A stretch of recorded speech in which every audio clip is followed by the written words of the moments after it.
அன்பர்களே வணக்கம். நாம் இந்த வீடியோ தொகுப்பில் பார்க்க போகிறது எதிரிகள் செய்த ஒரு சில ஏவல் பில்லி சூன்யத்தால் நமக்கு தொழில்கள் முடங்கி போயிருக்கும். அதனால அதிகமான கடன் தொல்லைகள் இருக்கும். இந்த விஷயத்திலிருந்து விடுபடுறதுக்காக ஒரு தாந்திரிக விஷயம் இது ஒரு சிறப்பான முறை. இந்த முறையை நீங்கள் பண்ணால் ரொம்ப நல்லா இருக்கும். எதிரிகள் தொல்லையால், அதாவது போட்டிகள் இருக்கும். இந்த பக்கம் ஒரு கடை இருக்குது, அதே போல் இன்னொரு தான் கடை வச்சுருப்பான். அப்போ சரி, நமக்கு என்ன மாதிரி எண்ணங்கள் இருக்கும்? எல்லாரும் கடை வச்சுட்டு போகிறோமே, நம்மளை போலவே எல்லாருமே சம்பாதிச்சுட்டு போட்டோம் அப்படிங்கிற எண்ணம் இருக்கும் நமக்கு. ஆனால் மற்றவங்களுக்கு அப்படி இருக்காது. இவன் கடை வச்சிருக்கிறதால நம்மளுடைய வியாபாரம் கெட்டு போகுதே அப்படிங்கிற ஒரு பொறாமை இருக்கும், ஒரு வைத்தறிச்சல் இருக்கும்.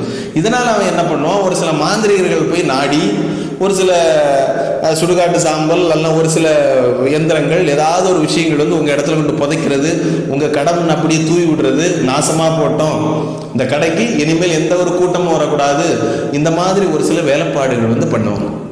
இப்படி பண்றதால இதுல பாதிக்கப்படுறது யாரு? நம்ம கடையோட வியாபாரம் முடங்கி போகும்.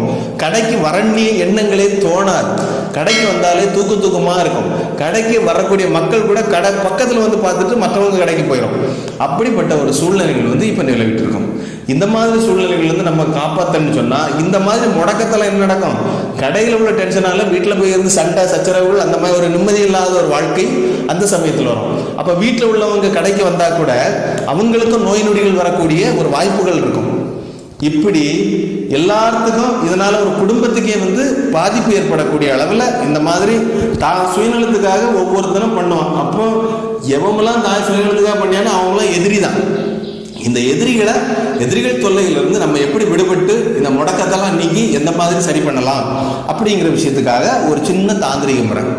இந்த தாந்திரிக முறை பண்றது சனிக்கிழமை இரவு 10 மணிலிருந்து 12 மணிக்கு தான் பண்ணணும். ஆற்றங்கரையில தான் பண்ணணும். இந்த தாந்திரிக முறை சனிக்கிழமை இரவு 10 மணிலிருந்து 12 மணி வரைக்கும் ஆற்றங்கரையில தான் பண்ணணும். இரவு 10 மணிலிருந்து 12 மணி. இதுக்கு என்னென்ன பொருட்கள் தேவைன்னு 5 வெத்தில 5 பாக்கு, ஒரு வாழையில வச்சுக்கோங்க. ஆற்றங்கரையிலே 6 நீர் ஓடுதல், அது பக்கத்துல 5 வெத்தில 5 பாக்கு, 51 கிராம்பு, 51 கண்ணாடி வளையல் இருக்கு இல்லையா, அதுல கண்ணாடி வளையல் உண்டு தெரியுமில்ல, அந்த கண்ணாடி வளையல், 7 மிட்டாய். சாப்பிடுவோங்களா மிட்டாய்? சின்ன குழந்தைகளை சாப்பிடுவோம்ல, 7 மிட்டாய், ஒரு 2 திரி போடுறதுக்கான விளக்கு, அதாவது 2 திரி போடுற மாதிரி அகல் விளக்கு இருக்கும். என்ன ஒண்ணு 4 திரி போடுறது மாதிரி விளக்கு.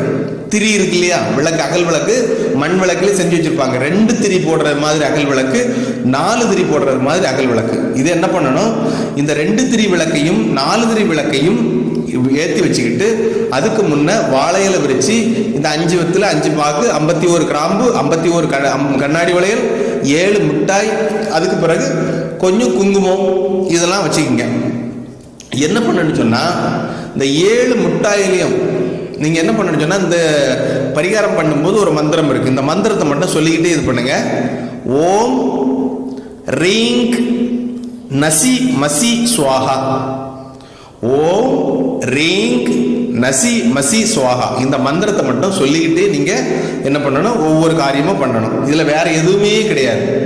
வேற ரொம்ப நேரம் இருந்து நீங்க இவ்வளவு உருவ போடணும் அப்படிலாம் கிடையாது. மனப்பூர்வமா என்னோட பிரச்சனைகள்லாம் நான் அந்த ஆற்றோடி விட்டுறேன் அப்படி சொல்லிக்கிட்டு இந்த மாதிரி தான் பண்ண போறீங்க. 7 மிட்டாயிலையும் என்ன பண்ணுங்க, குங்குமம் இருக்கு இல்லையா, குங்குமத்தை 7 மிட்டாயிலையும் ஒவ்வொரு பொட்டு வைங்க. 7 பொட்டு, ஒவ்வொரு மிட்டாயிலையும் ஒவ்வொரு பொட்டு வைங்க. குங்குமத்தை வச்சுக்கிட்டு ஃபர்ஸ்ட் 51 கிராம்பு இருக்கு இல்லையா, 51 கிராம்புல ஒவ்வொரு கிராம்பா எடுத்து ஒரு கிராம்பு எடுங்க, தலையை 3 முறை சுத்துங்க. சுத்திக்கிட்டு ஓம் ரீங் நசி மசி அப்படின்னு சொல்லிட்டு ஆத்துல அப்படியே விட்டுருங்க.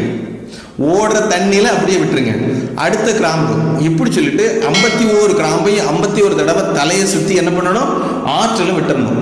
அடுத்தது 51 கண்ணாடி வளையல் இருக்கு. இந்த கண்ணாடி வளையலும் இதே போல என்ன விளக்குல லேசா காமிச்சுங்க. அதுக்கு பிறகு தலையை சுத்தி ஓம் ரீங் நசி மசி அப்படி சொல்லிட்டு ஆற்றில் விட்டுருங்க. இது ஒரு 51, அது ஒரு 51. அடுத்தது 7 மிட்டாய் இருக்குது.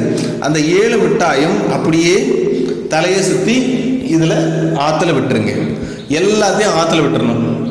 கடைசியில் என்ன பண்ணணும், இந்த விளக்குலாம் இருக்கு இல்லையா, விளக்கு என்ன பண்ணுங்க, அதில் ஒரு சின்ன பள்ளம் தோண்டுங்க, அந்த பள்ளத்தில் எல்லாத்தையும் போட்டு மூடிட்டு வந்துடுங்க. என்னென்ன பூஜை ஜாமான் வச்சிருந்தீங்களோ, ஊதுபத்தி வச்சிருந்தாலும் சரிதான், விளக்கு வச்சிருப்பீங்க, திரி வச்சிருப்பீங்க, எண்ணெய் இருக்கும், எந்த பொருட்களையும் இங்கேருந்து வீட்டுக்கு கொண்டு போகக்கூடாது. இந்த பரிகாரம் முடிச்ச பிறகு எல்லாத்தையும் தலையை சுற்றி ஓம் ரீங் நசிமசின்னு ஆத்தோடி விட்டுட்டீங்க. உங்களுடைய பிரச்சனைகள், உங்களுடைய தொல்லைகள், என்னென்ன எதிரிகள் செய்த முடக்கம் எல்லாத்தையும் உங்கள் உடம்புல எல்லாம் ரிலீஸ் பண்ணி என்ன பண்ணீங்க, ஆற்றுல விட்டுட்டீங்க. உங்களுடைய கோளாறுலாம் அது என்னென்ன தேவை எல்லாம் வாங்கிட்டு போயிடும், உங்களுடைய கோளாறுகள் எல்லாமே போயிடும். அதுக்கு பிறகு என்ன பண்ணணும்னு சொன்னால், அதில் உள்ள மீதமுள்ள பொருட்கள் ஏதாவது இருந்துன்னு சொன்னால், வாழையெல்லாம் இது நீச்சு பொருட்கள் இருக்கும், அந்த இடத்துல ஒரு பள்ளம் தோண்டி அதில் அப்படியே புதைச்சிட்டு வந்துடுங்க. புதைச்சிட்டு நீங்கள் என்ன பண்ணணும், அப்படியே வீட்டுக்கு வரணும். வீட்டுக்கு வரும்போது என்ன பண்ணக்கூடாது, பின்பக்கம் தோள்பட்டையை திரும்பி பார்க்கக்கூடாது. இந்த தோள்பட்டை இருக்கு இல்லையா, தோள்பட்டை என்னோட பின்னாடி யாரோ வந்தது போலவே இருக்கு அப்படி சொல்லிட்டு பின்பக்கம் திரும்பி பார்க்காம வீட்டுக்கு வரணும். வீட்டுக்கு வந்தவரை வீட்டில் வந்து கை கால் எல்லாம் முகமெல்லாம் எல்லாம் கழுவிக்கிட்டு, நம்ம சட்டை எல்லாத்தையும் சட்டை துணி எல்லாமே கலத்திக்கிட்டு புது சட்டை அணிஞ்சிக்கிட்டு தான் வீட்டுக்குள்ளே போகணும். அப்போ ஆல்ரெடி அங்கே தயார் நிலையில் வச்சிருக்கணும் வெளியே. அடுத்த புது ட்ரெஸ் சொன்னால் புத்தம் புதிய ஆடை கிடையாது, வேற ட்ரெஸ், துவைச்ச துணி வேற ட்ரெஸ் அணிஞ்சிக்கிட்டு தான் வீட்டுக்குள்ளே போகணும்.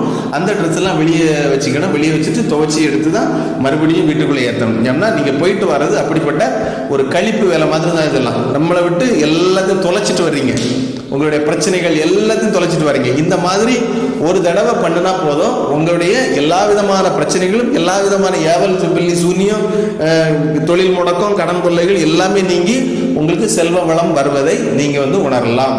இது ஒரு நல்ல தாந்திரிக முறை. இதை நிச்சயமாக நீங்கள் முயற்சி செஞ்சு பார்க்கலாம். நன்றி, வணக்கம். தவறாமல் நம்ம சேனலை சப்ஸ்கிரைப் பண்ணுங்கள், ஷேர் பண்ணுங்கள், லைக் பண்ணுங்கள்.